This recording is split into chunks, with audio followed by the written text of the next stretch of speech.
Happy Friday, everybody. This is the day everybody looks forward to, right?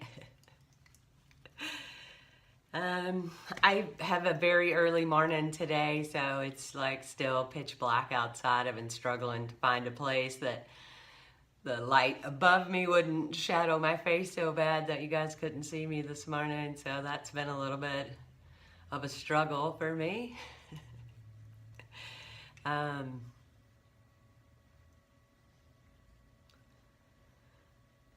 I had a couple of different things come up in meditation for me this morning, and I'm not really sure which one I want to talk about. I guess it'll just start flowing out. I only was able to do a 30-minute meditation this morning because I am so cramped for time. So I'm going to do a 30-minute meditation when I get home from work, and at that point I might go ahead and do another little short video for you guys. So maybe I'll talk about both topics at some point today. I guess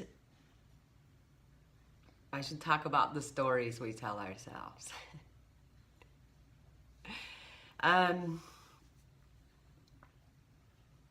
There's this thing, and we tell ourselves stories all the time and about all kinds of stuff because, the mind just wants to make sense out of everything. So, for example, you go to the convenience store and the lady's usually really nice to you. She just is always like, "Hi, how are you doing?" And then one day you go in there and she's actually pretty rude to you. She's really short. You go in the car and what do? You tell yourself a story about it. I'm really good at telling myself stories about stuff. As a matter of fact, I'm so good at it that I pick and choose the stories I tell myself now because I know that I'm going to tell myself a story about something. So why not make it a good story or a story that benefits my life? It's kind of silly, huh? I don't know. It works.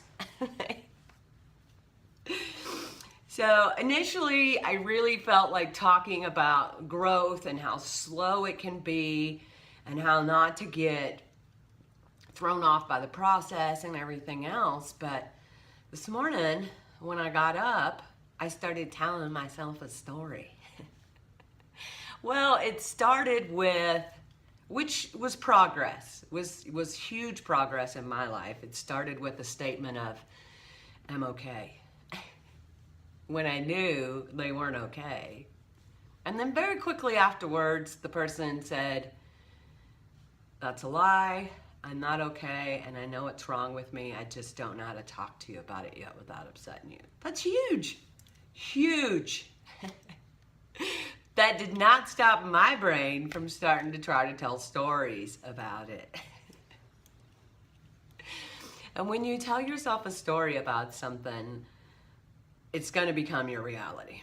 So say, for example, this person, has an issue with me or something that I did, some way that I behaved, some way that I'm not showing up, whatever it could be. You like how much of a story's already happened there?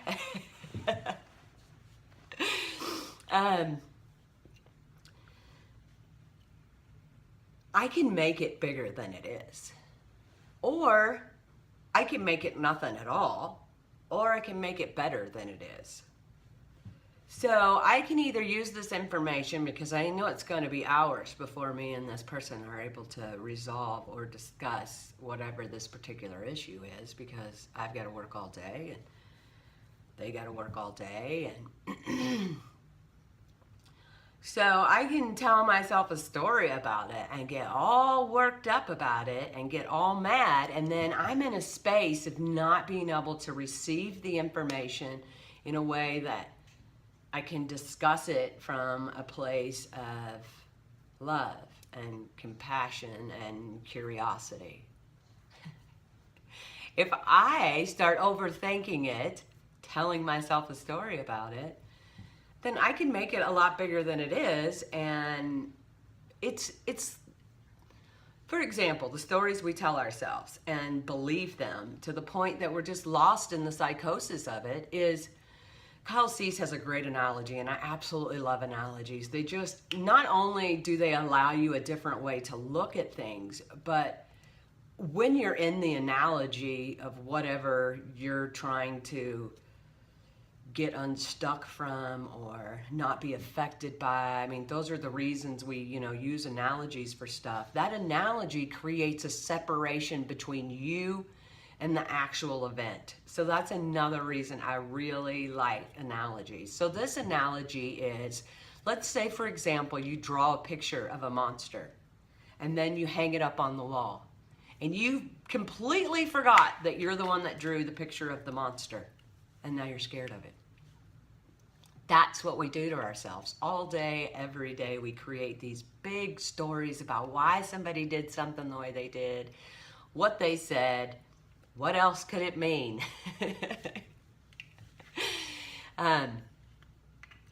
Or I can go to work and not think about it at all, so that when the conversation does happen, it's organic and it's nature. I don't have any preconceived ideas about it. I don't have any preconceived notions. Or I can go to work and I can think about all the good things that I feel and think about this person, so that I stay in a loving space. So those are my three options. I wonder which one I'll do.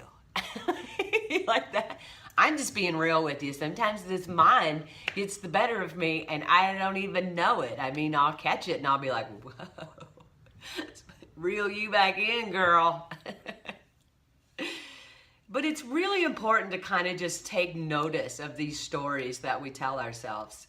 And if you find yourself telling yourself a story about some particular incident, let's say it's somebody at work. There's a coworker and you've got this whole story you made up in your head about this person based on the way they make you feel. Now, when somebody makes you feel uncomfortable, people are doing two things all the time. One of two things all the time. And if you look at people this way, this will really help. So people are either trying to get out of pain or survive. And so people do things based on those two reasons. So if there's somebody at work that's making you super uncomfortable, you start telling yourself stories about them because why? You're trying to get out of pain. If you're in an abusive relationship, you tell yourself lies about it. Why? Because you're trying to survive. We're all just trying to survive or get out of pain all the time. So if you were to look at this coworker who drives you absolutely nuts like that, they're either trying to survive or get out of pain.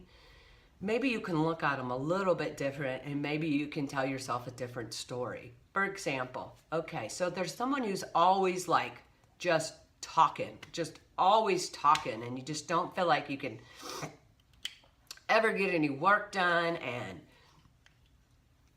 the stuff that they talk about, you tell stories to yourself about that, like, oh, they're so insecure, or they're narcissistic, or they're this, or they're that. Now, when you're telling yourself that story about that person, you're believing it. It's the monster hanging on the wall, and now you've got an issue with the monster. Well, you drew the monster.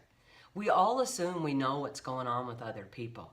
So say that you change that story to, this person's really suffering and they're trying to get out of pain. Then it's not about you. It's not about how they make you feel and what they're doing to you, because you're telling yourself a story for the exact same reason probably that they're talking too much. And that is, you're trying to get out of pain. You're trying to survive. When you're trying to survive, you're trying to do your job right so that you don't lose it, so that your boss doesn't do marks against you, so that you get a good, thing on your evaluation so that you can get a raise. You're trying to survive. Maybe the other person's trying to survive. The point is, when you tell yourself a story about something, you believe it, and then you start living from that place. You start responding from that place. You see the whole situation through the filter of what you think about it, the story you've told yourself about it.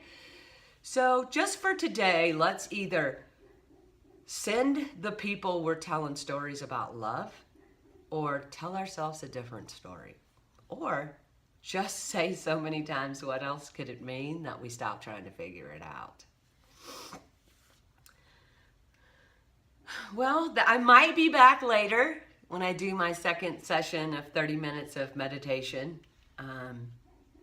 I do feel like I have more to talk about, but like I said, I'm on a pretty tight schedule this morning. I've got a lot of work to do, so I should get to it. I really appreciate everybody stopping by today. I hope you guys have a great Friday, and I will talk to you later.